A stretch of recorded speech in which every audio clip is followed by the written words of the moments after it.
안녕하세요. 4월 24일 금요일 큐티 묵상 나눔하도록 하겠습니다.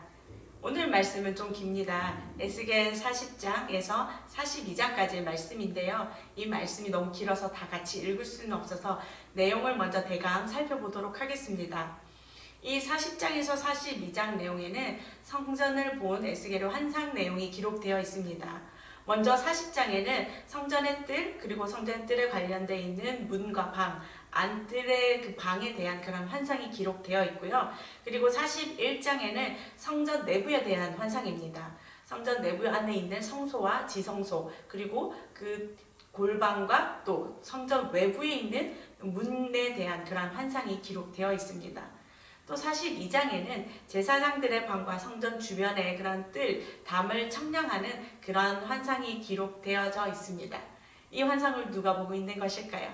우리가 계속해서 보고 있는 말씀은 에스겔 말씀입니다. 이 에스겔이 주인공이 되어서 환상을 보고 있는데 이 환상을 누가 보게 한 것일까요?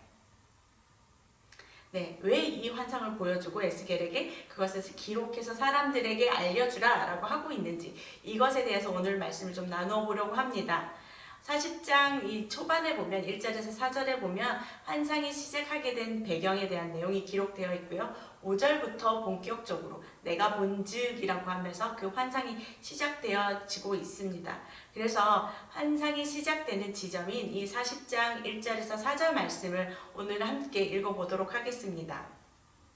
40장 1절입니다. 우리가 사로잡힌 지 25째 해 성이 함락된 후 14째 해 첫째 달 10째 날에 곧 그날에 여호와의 권능이 내게 임하여 나를 데리고 이스라엘 땅으로 가시되 하나님의 이상 중에 나를 데리고 이스라엘 땅에 이르러 나를 매우 높은 산 위에 내려놓으시되 거기에서 나무로 향하여 성읍 형상 같은 것이 있더라.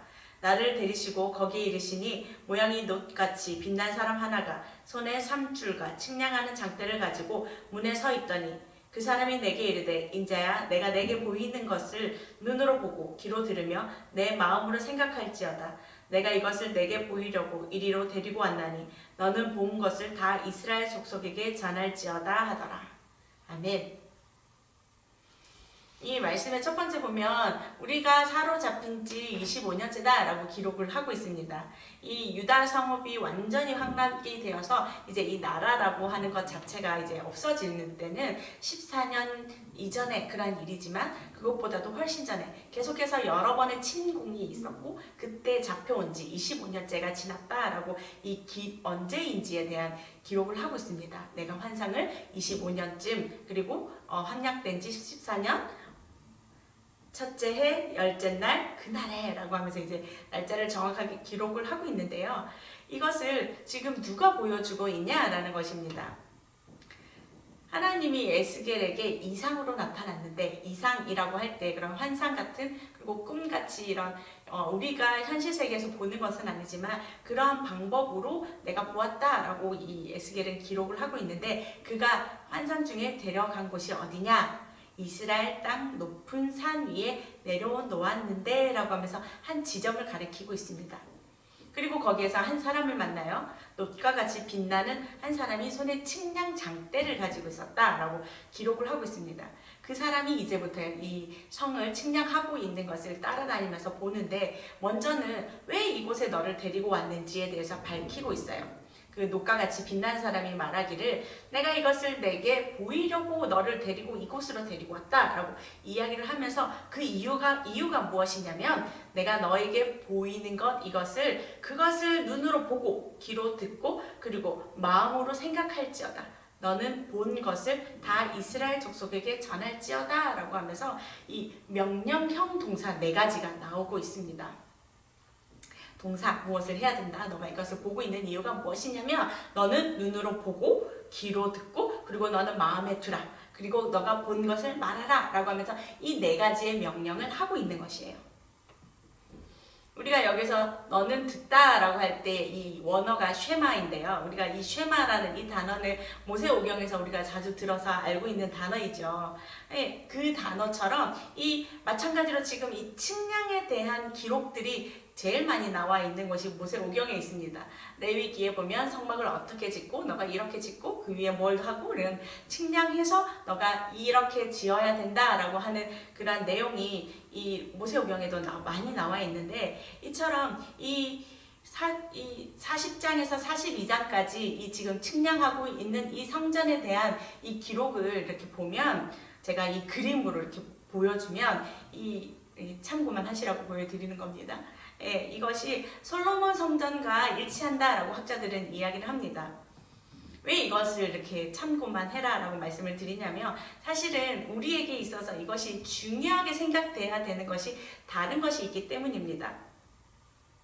우리가 지금 오늘 이 말씀, 매우 긴 이 말씀을 어디에 중심을 두고 보아야 되냐라고 한다면, 이 성전을 측량하고 있는 이 천사까지 보내서 이 에스겔에게 보여주고 있는 그분에게 집중해야 되기 때문입니다. 먼저 이것을 사람에게 말하라 라고 하는 이 사명을 받고 에스겔은 매우 충실하게 그것을 본 그대로 지금 이 말씀에 기록을 하고 있어요. 그리고 그것을 너가 이제 사람들에게 가서 전해야 되는 사명이 있다. 그런데 이것을 왜 보여주냐면 이라고 하는 그런 의미는 나와 있지 않아요. 의미는 나와 있지 않는데, 그런데 너가 이거 본 거 이야기해야 돼. 너가 본 거 마음에 담아두었다가 사람들에게, 모든 이스라엘 족속에게 얘기해야 된다라고 하는 명령은 분명히 나와 있단 말이죠. 그렇다면 한번 생각해 봅시다. 왜 이것을 보여준 것일까?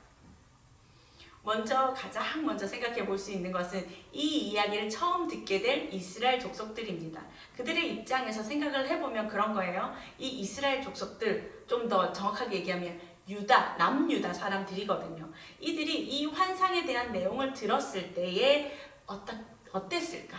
제일 처음 들었을 때 성전에 자신들이 알고 있던 그 예루살렘 성전의 그 문과 똑같은 그런 측량되는 것들을 들었을 때에 그들에게 있어서는 어떤 향수와 같은 것들이 불러일으켜졌을 것이다 라고 생각해 볼 수 있어요.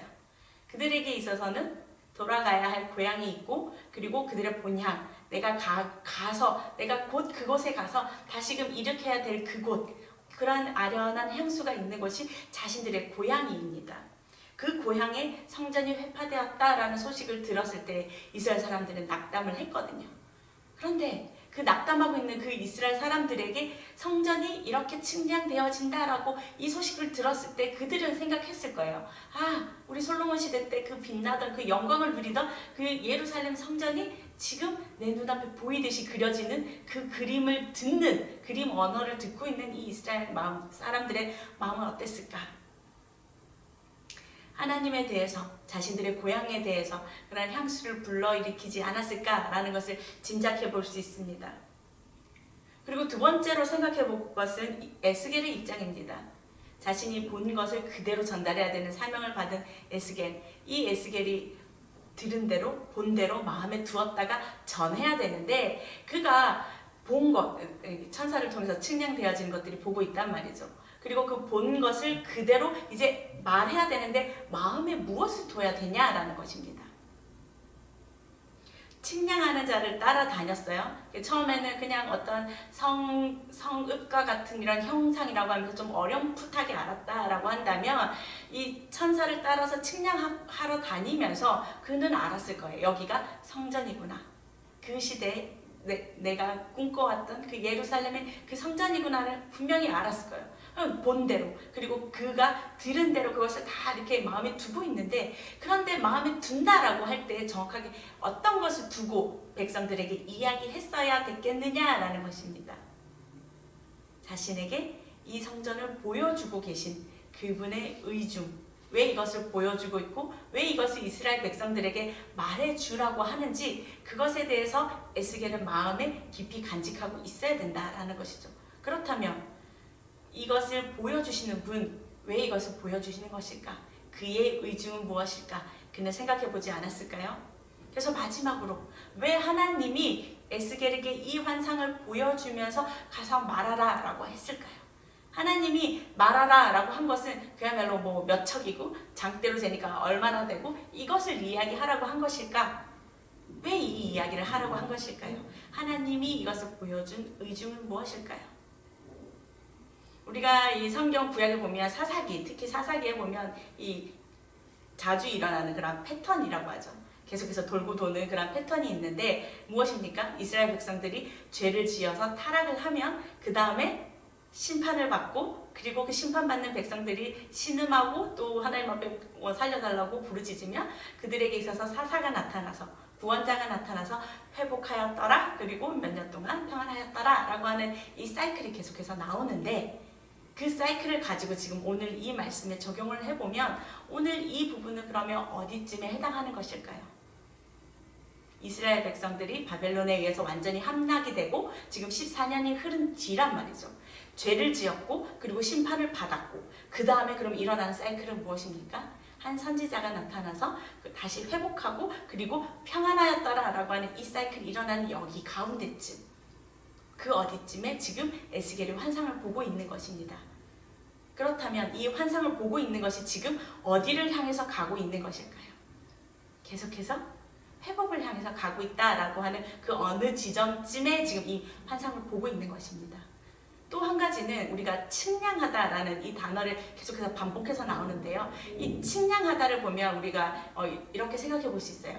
한 집을 한 사람을 측량할 때 이 사람이 잘했다, 잘못했다 하는 어떤 정죄의 기능도 있고요. 그리고 또 하나는 내가 이 사람이 이렇게 세울 것이다. 이 집을 이렇게 세울 것이다 라고 하는 하나님의 어떠한 회복에 대한 다시 지을 것이다 라고 하는 소망에 대한 메시지가 동시에 가지고 있는 그런 단어입니다.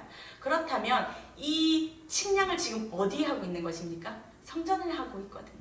집이 아니라 개인이 아니라 하나님의 집에 대해서 지금 측량을 하고 있다는 것은 하나님께서 당신의 의지를 가지고 다시금 이 성전을 짓겠다라고 하는 하나님의 의지를 나타내 보이는 것이에요. 그러니까 두 가지 다 무엇이냐면 하나님께서 계속해서 회복에 대한 이야기를 하고 있다라는 것입니다. 성전을 내가 다시 짓겠다. 나의 의지로 짓겠다. 그리고 내가 너희를 회복할 건데 이 성전을 지음으로 인해서 이제는 영원한 제사장을 너희에게 구원자로 줄 것이고 영원한 그런 너희에게 있어서 평안함을 줄 것이다 라고 하는 하나님의 회복이 이 성전을 측량하면서 그들에게는 지금 이 메시지가 여기 그림 언어로 계속해서 등장하고 있는 것입니다. 영원한 제사장, 영원한 왕, 누가 통치하는 것입니까? 예수 그리스도가 통치한다라고 하는 것이 이 에스겔의 이 환상이 지금 여기에서 회복을 선언하고 있다라는 것을 같이 볼 수 있는 것입니다. 따라서 오늘 이 말씀 좀 길고 웬 이렇게 숫자가 계속해서 나오고 어디 골방 나오고 문이 나오냐라고 한다면 그것은 하나님께서 내가 옛날에 너희를 그렇게 회복시켰던 그때로 내가 너희와 그만큼 회복할 거다라고 하는 것은 하나님의 의지를 이야기하고 있다라는 것입니다. 내 백성이 비록 지금 포로 생활에 있지만 그렇지만 그들이 자포자기해서 어떠한 포기한 삶을 살거나 혹은 내 힘으로 그래 다 필요 없어 내가 열심히 살 거야 하고 자신의 의지를 가지고 살고 있는 사람이다 할지라도 그렇지만 나 여호와가 내 백성을 어떻게 하겠다? 이끌어내겠다. 내 의지를 가지고 그들을 회복시키겠다. 영원히 회복시킬 것이다 라고 하는 것이 오늘 말씀에 들어있는 것입니다. 그렇다면 오늘 이 말씀 우리에게는 어떻게 적용해야 할까요?